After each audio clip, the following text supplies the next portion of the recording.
Qu'est-ce qu'il y a? Je pense que je vais faire une vidéo sur One Piece. C'est génial, t'adores One Piece? Ouais, mais le truc c'est que je sais pas quoi faire. Comment ça? Bah, j'ai pas du tout d'inspiration.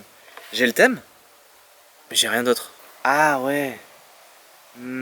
T'as qu'à parler de théorie, ça marche bien ça. Comme Didi Chandouidoui? Ouais. Et c'est juste Didi maintenant.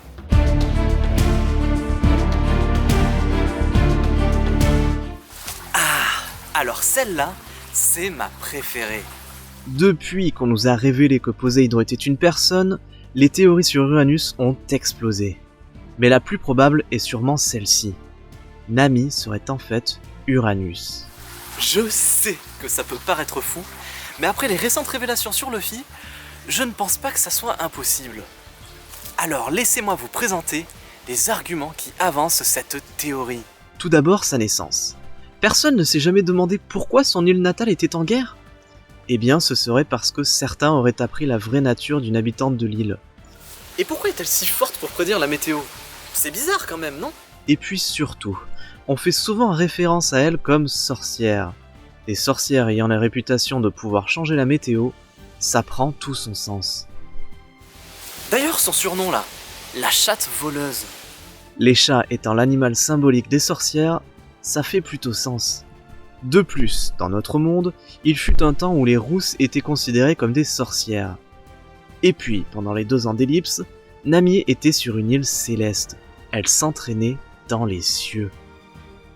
Ajoutons à ça que Nami a beaucoup de liens avec Big Mom qui contrôlait un soleil et un nuage. Tout fait sens. Donc Nami serait-elle Uranus? À méditer. Ça ressemble un peu trop à Didi en fait. Ouais, t'as raison, faut faire autre chose. Mais j'aime bien l'idée des théories. Dans ce cas, pourquoi pas faire comme l'américain qui avait fait la vidéo sous Ignace Lobby? C'était comment son nom déjà? Ohara, mais c'est pas le youtubeur qui vole des théories lui? Ouais, c'est ça. Elle marche bien ces vidéos. Hey guys, Egghead here. Today, as always, I'm gonna steal a theory I've seen on Reddit and I'm gonna claim that it's mine. Okay, so first theory. Crocodile is Luffy's mother. Non, je le sens pas. Ouais, t'as pas le charisme. Oublions les théories. Et pourquoi pas faire un truc qui a jamais été fait comme parler des films? Ah ouais, c'est pas mal. Alors, One Piece Red ou One Piece Red dans sa version originale, sorti le 6 août 2022 au Japon, est réalisé par Goro Taniguchi, notamment connu pour son travail sur Code Geass ou Yu-Gi-Oh! Donc, le film se concentre sur les chapeaux de paille qui vont à un concert d'Utah. Je savais pas que ça se passait aux États-Unis. C'est par rapport à son prénom. Une jeune chanteuse star connue dans le monde entier. Un truc intéressant. Les chansons d'Utah sont écrites et chantées par Ado, une chanteuse japonaise qui, bon, déjà n'est plus une ado, mais surtout est un véritable phénomène au Japon. Et le film l'a aidé à devenir connu internationalement. Ce qui fait de ce film un film d'anticipation. Exactement comme les apéricubes. Les apéricubes. Tes parodies sont de pire en pire.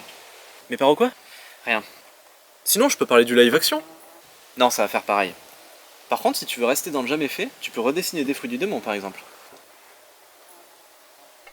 Tout d'abord, pour ce fruit, j'ai décidé de le dessiner avec la tige et le feuillage en bas, pour représenter la liberté de faire ce que l'on veut avec ce fruit. De plus, je donne à la tige la forme de l'infini, représentant les possibilités sans limite avec l'éveil. Ensuite, je fais un cercle étiré représentant l'élasticité que donne ce fruit. Ça donne une forme de banane, ce qui correspond parfaitement avec notre capitaine au chapeau de paille.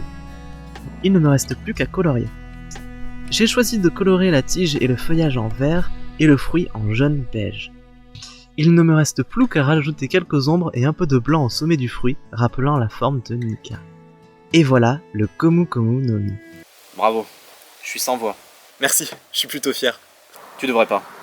Par contre, tu peux faire des reviews de chapitres. Oh ouais, et j'en discuterai avec des potes en live. En vrai, le chapitre, je trouvais plutôt cool.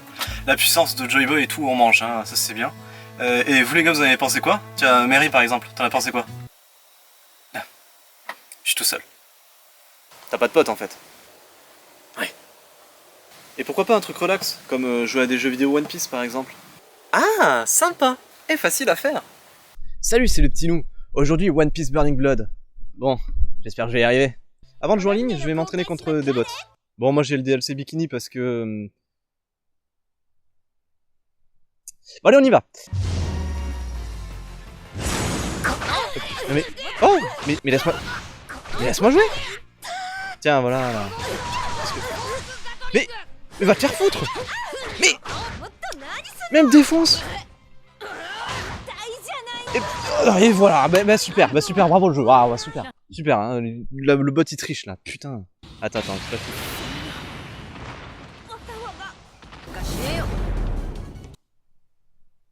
Je me suis fait battre. Ouais, facile, c'était peut-être pas le bon mot finalement. La ferme. Comment on peut être aussi nul, sérieux? La ferme. Enfin bon. Au final, on en revient toujours à la case départ. Je sais pas si on va y arriver finalement. Pas forcément. Il y a un truc qui m'a bien plu. Mihawk is in reality Kuina.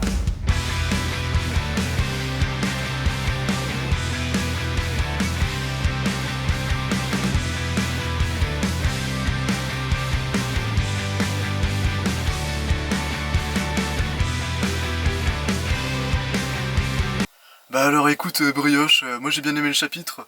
Par contre VG-Rock... Ça marchera pas. Merde. Ça va, là.